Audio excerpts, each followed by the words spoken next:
حضرت حسن بصری رحمت اللہ علیہ یو سړی راغی وی زما بچی نشتا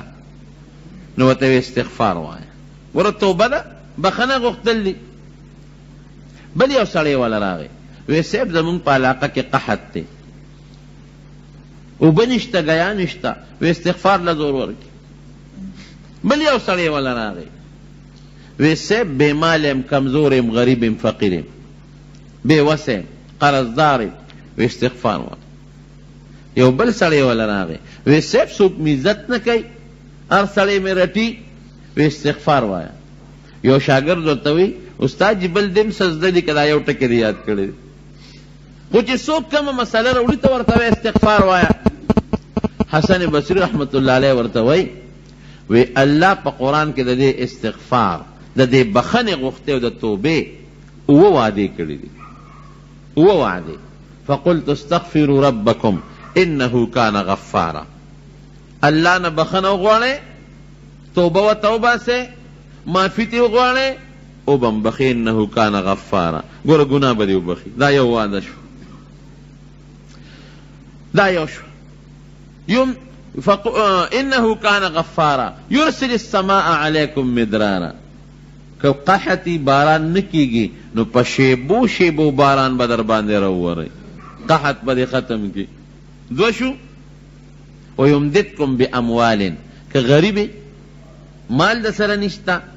قرضداری بے کسے مال بدل درکی و بنین بچی دی نشتا زامن دی نشتا زامن بدل درکی. سلوش ویجعل لکم جنات یرا مال میں ډیر باغونه او زمکه میں پکار دی اب هم دل درکی. ویجعل لکم انهارا سیب د دین هم زیات زمکه پکار دی چې نهرونه پکې چلیږي دا هم دل درکی. ما لکم لا ترجون لله وقارا عزت څوک نه کوي په دنیا کې د بیزته جون دی استغفار وای الله بدل عزت هم درکړي. نو رب العالمین په قران حکیم کې په دې استغفار او وعده کړی دي قران کې او وعده کړی دي. نو چې او وعده رب العالمین په قران حکیم کې په استغفار کوي نو د دې ول خلکو ته بیا د استغفار نه خیم. نو د مارونو په بخنه بیت الله شریف ته مخامخ خدای پاکم بودا یو آیت پر غلاف د پاسه آیاتونه لیکلي دي کم چې د بیت الله مبارک غلاف ته نو پاغه د قران حکیم آیاتونه لیکلي دي او د الله نمونه یا حی یا قیوم او د حج متعلق سونه آیاتونه دي د پیډیر مزیدار د سرو زرو په خط لیکلي دي د سرو زرو په تارې په آیاتونه لیکلي. نو ما چې مخامخ ورته کتل نو یو آیات په لیکلو نو ډیر خوند راک ډیر خوند راک او ډیر د الله په حضور کې شکریا مې ادا کړو د ډیر خوشاله د شکرې نه جړه رااله. هغه آیت داسې دی ومن يعمل سوءا او يظلم نفسه داسې دی ومن يعمل سوءا سو قاری پکشتا او يعمل او يظلم نفسه غالبا یجد الله توابا رحیما. مانا به درته وکم ګوره بیت الله په دې غلاف لیکلی دي معنی داسې ده چې څوک ګناه وکړي ګوره قرآن حکیم کې الله چې څوک ګناه وکړي نو ګناه خو موږ ټولو کړی ده که څوک دې پاک شته نشته او یا په ځان ظلم وکړي په ځان زیاتې موږ ټول کوو په ځان زیاتې کوو که څوک ډاکه کوي که څوک غلا کوي که بل ته کنځل کوي که په بل ظلم کوي دا ټول ځان سره ظلم دی ځان سره زیاتې دی. نو الله فرمای د بیت الله په دې غلاف د پاسه دا آیات لیکل شوی دی چې څوک ګناه کوي یا په ځان باندې ظلم وکړي او بیا د الله نه بخنه غواړي یجد الله توابا رحیما الله به توبه هم قبوله کړي او رحم به هم پې وکړي. په دې بیت الله د پاسه لیکلي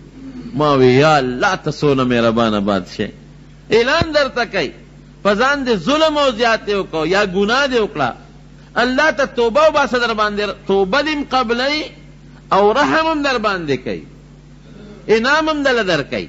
نو ما به ملګرو ته وی چې ګوره دا آیات درته مخامخ لیکلی شوی دی د قیامت په ورځ به د نو خدای تپوس کوي چې د الله بندنو ولې توبه نیسته ما خو د انسان پړه کې اچولي نو د بیت الله په غلاف د پاسه مې پې لیکل کړي دي درته مې شیشه مخامخ کړه چې وباسه توبه بخنه وغواړه نو کمبخته بیا دې توبه نیسته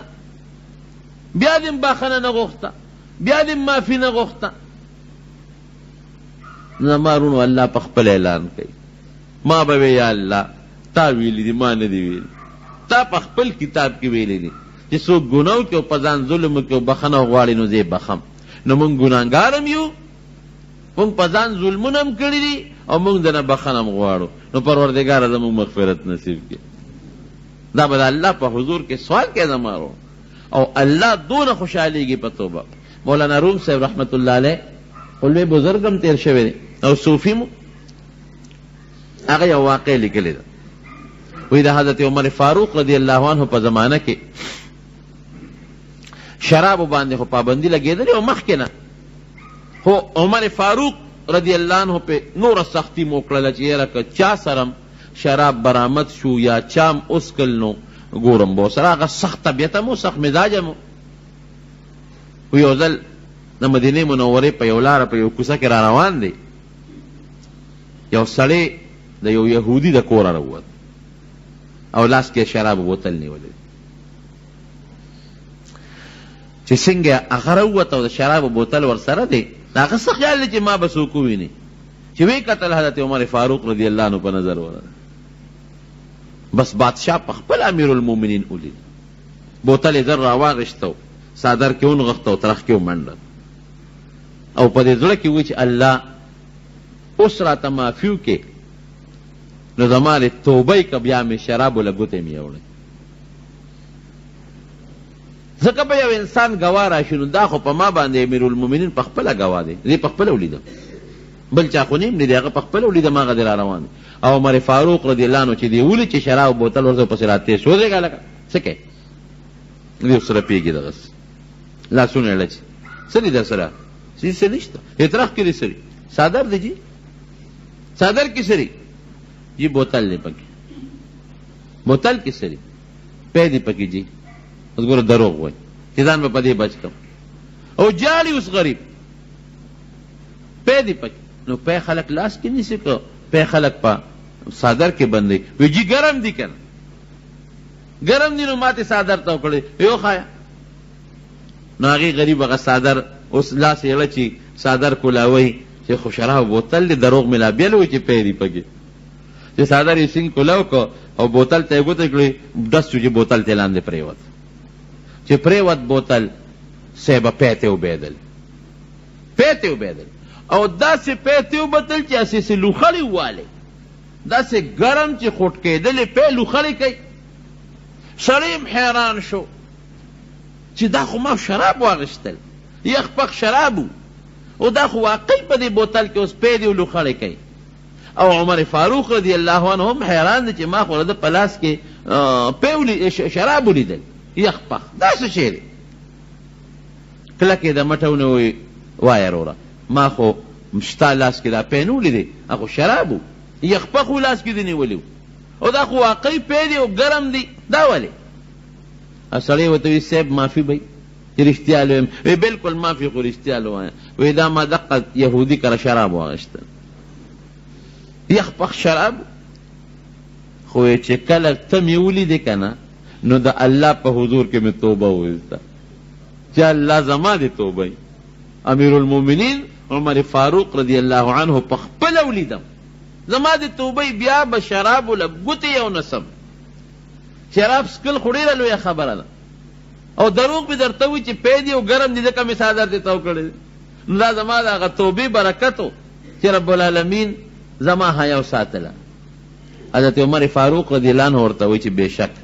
ستا د توبې د برکت نه خو الله ستا د شراب په دې پیو بدل کړل ستا حیا الله وساتله نو وی دا سره تعجب خبره نه ده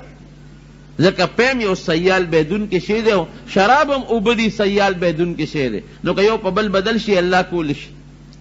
خو ډېر تعجب په دې دی چې دا پی ستا په دې ترخ کې بیا ګرم چاک لري چې دا لوخړې ته خېږي دا د توبې برکت او الله په انسان حیا راولي چې توبه انسان د زړه د اخلاص نه الله ته وباسي زما وروڼو په دنیا کې هم در باندې الله حیا راولي او په آخرت کې هم الله حیا راولي اوږد حدیث د نبي علیه السلام مبارک په بخاري شریف کې دی چې د قیامت په لویه ورځ باندې یو انسان به الله ځان ته رانږدې